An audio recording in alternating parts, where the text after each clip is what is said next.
ഒരു 11 മണിയായിട്ടുണ്ടാവും. അപ്പോൾ ഞാൻ ട്യൂഷൻ സെൻറ്ററിൽ നിന്നെല്ലാം വന്നു കഴിഞ്ഞേരം ഞാൻ ലുട്ട ഭയങ്കര കുരുത്തക്കേട് ഓനെ ഉറക്കിയിട്ടെല്ലാം കളിക്കുന്നതായിരുന്നു. ആ സമയത്താണ് പെട്ടെന്ന് മുറ്റത്തോട്ട് ഒരാൾ പോകുന്ന കണ്ടേ. നോക്കുമ്പോൾ മയിൽ. ഞാൻ ആയിഷനെ വിളിച്ച് കാണിച്ചു കൊടുത്ത്. ജയശ്രീച്ചിനെ വിളിച്ചപ്പോൾ ജയശ്രീച്ച് അവിടെ ഉണ്ടായിരുന്നില്ല. അപ്പോൾ കുറേ സമയം മയിൽ അങ്ങനെ ഉണ്ടായിരുന്നു. പിന്നെ ജയശ്രീച്ചിൻ്റെ വീട്ടിൻ്റെ ബാക്ക് വശത്തുനിന്ന് വെള്ളമൊക്കെ കുടിച്ച് പോയി. ഈ സമയത്ത് നമ്മൾ ലുട്ടേനെ എനിക്ക് പേടിയായിരുന്നു, മയിലിന് എന്തെങ്കിലും ചെയ്യുമെന്ന്. പക്ഷെ ലുട്ട വേറെ ജോലിയില്ല. എന്താണെന്ന് വെച്ചാൽ ഇതാ ഒരു കുഴി കുഴിച്ചുകൊണ്ടിരിക്കുക. ഡെങ്കിലിൻ്റെ റെക്കോർഡ് ഒന്ന് എന്താ പറയുക മറികടക്കുമെന്ന് എനിക്ക് തോന്നുന്നത്. ഡെങ്കിലി ഇതിലും വലിയ കുഴി കുഴിച്ചിട്ട് ഇതേ പ്രായത്തിൽ തന്നെ ഡെങ്കിലി നല്ലോണം കുഴി കുഴിക്കും. നമ്മൾ പൂയിൻ്റെ പ്രദേശമായതുകൊണ്ട് ഇങ്ങനെ കുഴിച്ച് കുഴിച്ച്. അപ്പോൾ ഇവനിപ്പം തുടങ്ങി.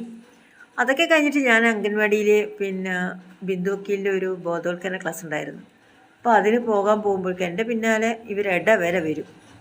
ഇവർ 6 പേരും വരെ വന്നിട്ടില്ലെങ്കിൽ ഇവർക്ക് ഒരു സമാധാനം ഉണ്ടാവില്ല. ഇവർക്ക് ഞാൻ പോകുന്ന വഴിയൊക്കെ അറിയാം. അതായത് ഗേറ്റ് വരെ പോകുമോ, മറ്റേ ഗേറ്റിൻ്റെ അടുത്ത് നിന്ന് തുറക്കുമ്പോൾ അങ്ങനെയൊക്കെ അറിയാം.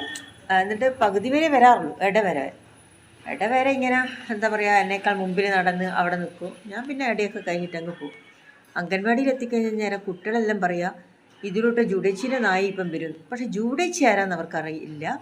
പിന്നെ ജുഡേച്ചിൻ്റെ നായി, അതായത് നായിനെയാണ് അവർ ജുഡേച്ചിൻ്റെ നായി എന്ന് പറയുന്നത്. അപ്പോൾ ആ കഥകളെല്ലാം ഈ കുട്ടികൾ എന്നോട് പറയുകയാണ്.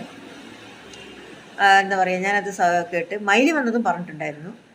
കണ്ട മയില് വന്നതൊക്കെ പറഞ്ഞിട്ടുണ്ടായിരുന്നു. നല്ല മക്കൾ അല്ല, മയില് അതുവഴി വന്നു അതുവഴി പോയി എന്നൊക്കെ പറയുന്നുണ്ടായിരുന്നു. ജയശ്രീഷിൻ്റെ വീടൊക്കെ കാണിച്ചു തന്നിട്ടുണ്ടായിരുന്നു.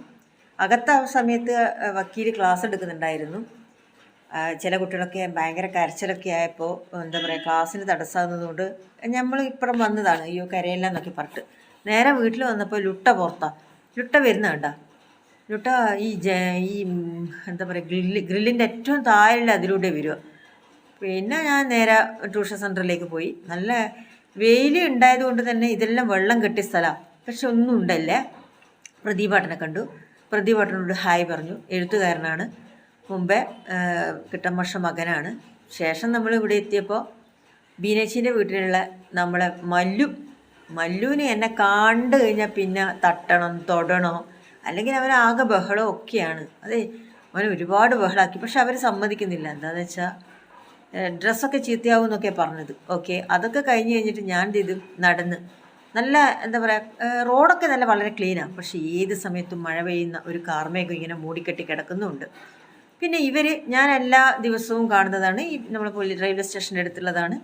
റിട്ടയർഡ് മിലിറ്ററി ഉദ്യോഗസ്ഥനാണ്. അപ്പോൾ അദ്ദേഹം എൻ്റെ കടന്നുപോയി. ഞാൻ മഹാത്മയിലും പോയി.